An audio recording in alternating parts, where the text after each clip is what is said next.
À situation exceptionnelle, prise de parole exceptionnelle. Alors que la pandémie de coronavirus continue de se propager rapidement, la famille royale prend ses dispositions. Jeudi 19 mars, la reine Elisabeth II a retrouvé le prince Philippe dans leur résidence de Windsor après plusieurs jours passés à Buckingham Palace. Face à l'urgence sanitaire sans précédent, Sa Majesté a publié un rare communiqué. Dans celui-ci, la monarque britannique explique que le couple est conscient que de nombreuses personnes et familles au Royaume-Uni et dans le monde entrent dans une période de grande inquiétude et d'incertitude. Dans la suite de son message, Elisabeth II rappelle que tout le monde doit changer sa routine et ses modes de vie et ce, pour le plus grand bien des communautés dans lesquelles nous vivons et, en particulier, de protéger les plus vulnérables en leur sein.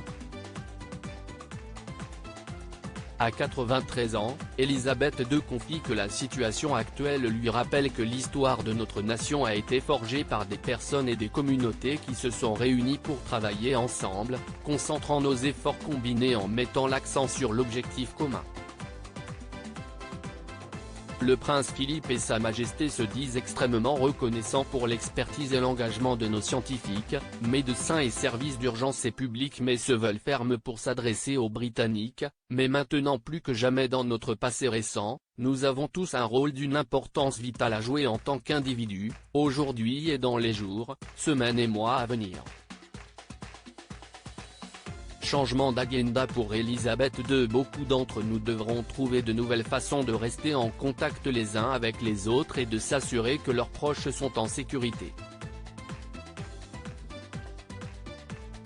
Je suis certaine que nous sommes à la hauteur de ce défi, rassure Elisabeth II.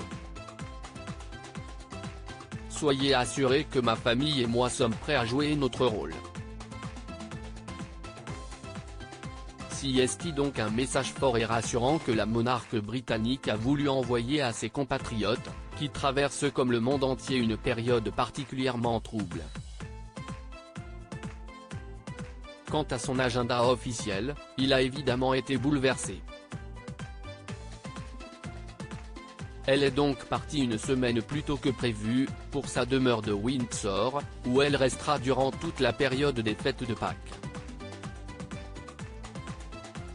Le service annuel monodi à la chapelle Saint-Georges le 9 avril prochain a été pour sa part annulé, tout comme les deux garden parties qui devaient se dérouler en mai prochain à Buckingham Palace.